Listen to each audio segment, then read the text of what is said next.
नमस्कार दोस्तों, स्वागत है आप सभी लोगों का एक बार फिर से। माघ पूर्णिमा का महत्व का उल्लेख पौराणिक ग्रंथों में मिलता है। कैसा मिलता है कि दोस्तों माना जाता है कि माघ पूर्णिमा के दिन देवता मनुष्य रूप बदल करके, मनुष्य रूप धारण करके पृथ्वी पर गंगा स्नान करने के लिए प्रयाग में आते हैं।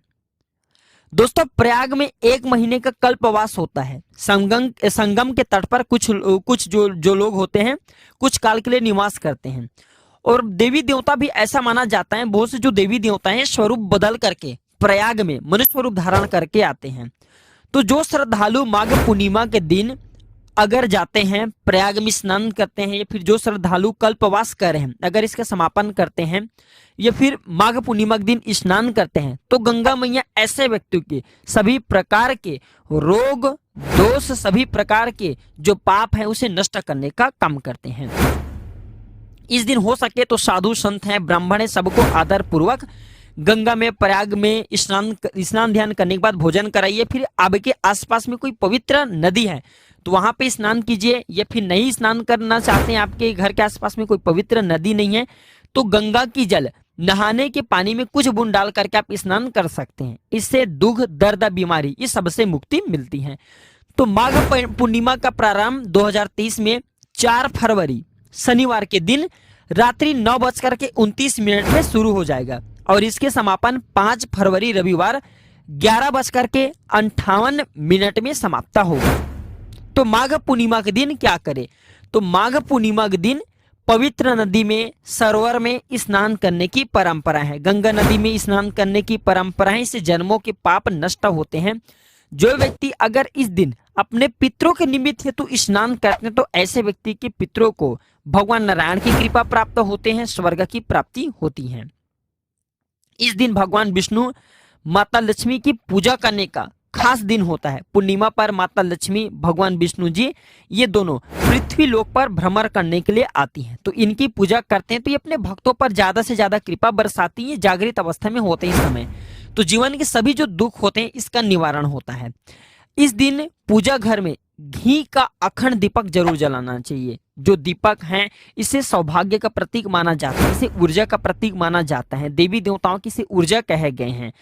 तो दोस्तों अगर कोई भी व्यक्ति, वैसे भी मैं कल के वीडियो में बताया था कि अगर कोई भी व्यक्ति अगर ये संकल्प ले लिया जाए, जैसे कि मैं ये संकल्प लेता हूँ कि मेरे घर में धन की समस्या दूर हो तो मैं अखंड दीपक जलाऊंगा, या फिर मैं ये संकल्प लेता हूँ कि मेरे घर में रोग हैं इसके निवारण हेतु अखंड दीपक जलाऊंगा, इस प्रकार के संकल्प लेकर के अगर कोई भी व्यक्ति पूर्णिमा के दिन, माघ पूर्णिमा के दिन दीपक जलाते हैं, अखंड दीपक जलाते हैं, तो बिल्कुल ही 100% उनकी मनोकामना पूर्ण होती, इसमें संदेह नहीं है। माघ पूर्णिमा के दिन पीपल के वृक्ष में माता लक्ष्मी का आगमन होता है। मैं कल के वीडियो में भी बताया था कि माता लक्ष्मी प्रत्येक मनुष्य के द्वार में 1 महीने में 3 बार आती हैं। तिथि भी नोट करें, पूर्णिमा तिथि, अमावस्या तिथि, पूर्णिमा, अमावस्या और एकादशी, ये 3 तिथि ऐसे जिसमें माता लक्ष्मी प्रत्येक मनुष्य के द्वार में आती हैं, पीपल के वृक्ष पे आती हैं। तो इस दिन सुबह पीपल के पेड़ पर जल चढ़ाते हैं, घी का दीपक जलाते हैं, या फिर पितरों के निमित्त है तो दान करते हैं, तो माता लक्ष्मी के भरपूर आशीर्वाद प्राप्त होता है। पूजा पाठ करने के बाद अगर इस दिन गरीब को दान पुण्य करते हैं तो इसे बहुत ही ज्यादा फलदायी माना जाता है। धर्म ग्रंथों के अनुसार इस दिन गरीब हैं, जरूरतमंद लोगों को तिल का दान, कंबल का दान, घी का दान, फल का दान इत्यादि जरूर करना चाहिए। और ऐसा भी कहे गए हैं इस दिन जो भी चीज का दान करते हैं उसमें 36 गुना ज्यादा प्रभाव बढ़ जाते हैं। और कल के वीडियो में भी बताया था कि इस दिन जो लोग जैसे कि नई दुकान की शुरुआत करना चाहते हैं, जो लोग नए कारोबार शुरू करना चाहते हैं, या फिर वाहन खरीदना चाहते हैं, स्वर्ण खरीदना चाहते हैं, तो इस दिन रवि पुष्प योग का भी निर्माण हो रहे हैं। क्योंकि इस दिन किसी भी टाइम में जा करके आप जो है अपने दुकान कारोबार शुरू कर सकते हैं, स्वर्ण किसी भी टाइम में जा करके खरीद सकते हैं। खास करके अगर 12 बजे तक खरीदते हैं, 9 से 12 बजे तक, तो बहुत ही शुभ कहे गए हैं। कोई वाहन है वो जा करके खरीद सकते हैं। और अगर इस समय में कोई भी चीज दान करते हैं, जैसे कि तिल है, कंबल हैं, घी हैं, या फिर जो आपको बन पड़े गरीब व्यक्ति को दान करते हैं, तो आप जो भी दान करते हैं उसमें 36 गुना ज्यादा प्रभाव बढ़ जाते हैं। तो चलिए इस वीडियो में मैं आप लोगों को कुछ खास उपाय बता दूं, जो उपाय आपके जीवन को बदल करके रखेगा, आपके जीवन में प्रगति लाएगा, अगर आपके मन में कोई समस्या है, कोई डाउट है, तो बिल्कुल आप कमेंट बॉक्स में बिल्कुल ही पूछिए, आपकी मदद की जाएगी। दोस्तों हम आप लोगों को कहना चाहेंगे, ये जो हमारी चैनल है ये एक यूट्यूब चैनल नहीं बल्कि आप सभी दर्शकों का परिवार है। हमारा भी कर्तव्य बनता है कि ज्यादा से ज्यादा अच्छे से अच्छे आप लोगों को जानकारी बताएं, जिस जानकारी से आपका आत्मा कल्याण हो। और हाँ, सभी लोगों से कहना चाहूंगा, अभी तक वीडियो को लाइक नहीं किए तो वीडियो को लाइक जरूर कर देना, चैनल को सब्सक्राइब जरूर कर लेना और कमेंट बॉक्स में ओम नमो भगवते वासुदेवाय जरूर लिखना। मैं 7 से 8 उपाय बता रहा हूँ, जो उपाय आपको बन पड़े वह उपाय जरूर करना मित्रों, ये आपके लिए बहुत ही शुभ कारक रहेंगे।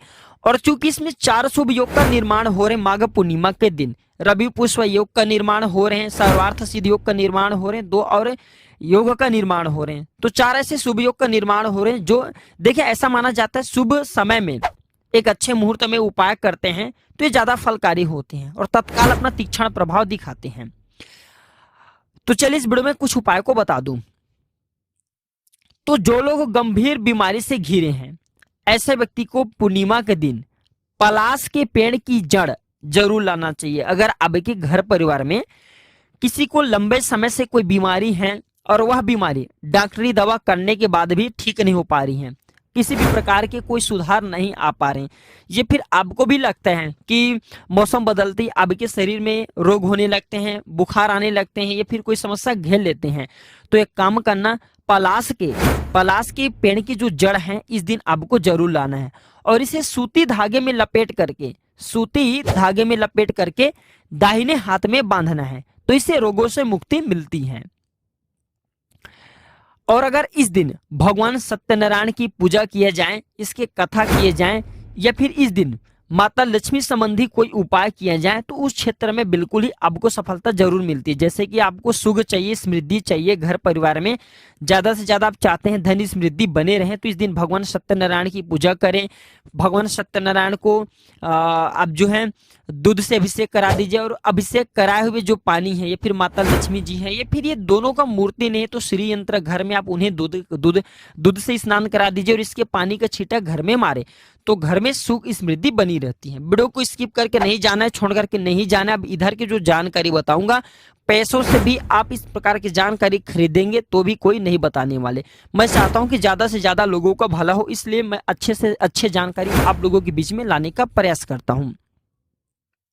और मैं कई वीडियो में बता चुका हूं दोस्तों, अधूरे ज्ञान हमेशा खतरनाक साबित होते हैं, क्योंकि अधूरे ज्ञान से किसी का भी आज तक भला नहीं हुआ है, तो इसलिए वीडियो को पूरा जरूर देखा करें। तो दोस्तों माघ पूर्णिमा के दिन स्नान दान इसका ज्यादा महत्व है। आप स्नान ध्यान करने के बाद तुलसी के पौधे की पूजा करें और तुलसी के वृक्ष की जड़ पर इस दिन मौली धागा बांधे।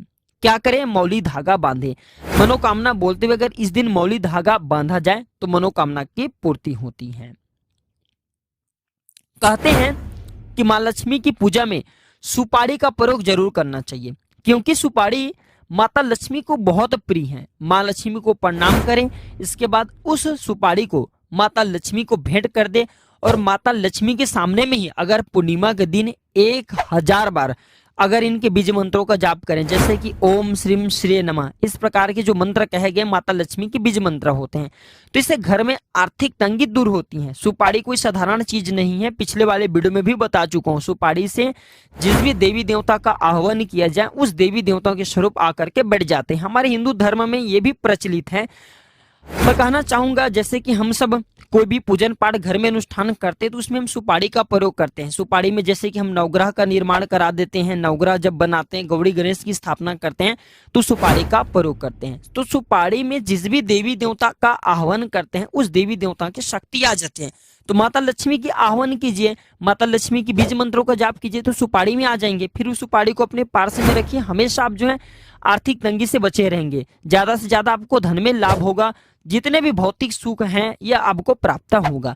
माघ पूर्णिमा के दिन गरीब हैं, जरूरतमंद हैं, ऐसे लोगों को इस दिन जो है घी का दान करते हैं। घी का दान अर्थात नारायण के कृपा पा जाना। तो घी का दान करते हैं तो भगवान नारायण आपके ऊपर में अपना बहुत आशीर्वाद बरसाते हैं, सकारात्मक ऊर्जा का आपके जीवन में संचार होता है। और इस दिन अगर कनक धारा स्त्रोत है, कनक धारा स्त्रोत है, श्री सूक्त का है स्त्रोत है, श्री सूक्त का पाठ करते हैं, कनक धारा स्त्रोत का पाठ करते हैं, तो धन संबंधी जितने भी संकट होती हैं सारी संकट दूर होते हैं। कल के वीडियो में भी बताया था कि माता लक्ष्मी पूर्णिमा के दिन प्रत्येक मनुष्य के द्वार में आती हैं और रात्रि 9 बजे के बाद 9 बजे से लेकर के 3 बजे के बीच में प्रवेश करती है। मध्य रात्रि में माता लक्ष्मी प्रत्येक मनुष्य के द्वार में आती हैं। जिस मनुष्य के द्वार के पट खुले रहे ऐसे मनुष्य के द्वार में बिना पूछे ही प्रवेश कर जाते हैं। और जिस घर में अगर श्री सूक्त का रात में पाठ हो रहे हैं, कनक धारा स्तोत्र का अगर इस दिन आप पाठ कर रहे हैं जैसे कि माघ पूर्णिमा के दिन, तो ना चाहते हुए भी लक्ष्मी को आना पड़ जाता है, आपके घर में स्थिर रूप से ठहरना पड़ जाता है। तो कुछ ज्यादा से ज्यादा कोशिश करें इस दिन श्री सूक्त का पाठ करें, लक्ष्मी स्तोत्र का पाठ करें। माता लक्ष्मी के निमित्त हेतु इस दिन गुलाब का इत्र अपने घर में ज्यादा से ज्यादा छिड़कें। घर के द्वार से लेकर के घर के आंगन तक अगर इत्र का छिड़काव करते हैं तो माता लक्ष्मी बहुत प्रसन्न होती है। माता लक्ष्मी को गुलाब के इत्र बहुत प्रिय है। माता लक्ष्मी को गुलाब का जो पुष्प है बहुत प्रिय है। इसके बाद दोस्तों इस दिन हो सके तो ज्यादा से ज्यादा रात्रि कालीन में माता लक्ष्मी की बीज मंत्रों का जाप करना। बीज मंत्र कौन से, जैसे कि ओम श्रीम श्रीये नमः या फिर श्रीम, जो श्रीम है ये माता लक्ष्मी जी के बीज मंत्र हैं। तो ओम श्रीम श्रीये नमः इस बीज मंत्र का जाप करें, एक घी का दीपक जलाएं और आप अपने घर के प्रवेश द्वार पर इस दिन पट को बंद मत रखना, क्योंकि माता लक्ष्मी प्रत्येक मनुष्य के द्वार में आती हैं।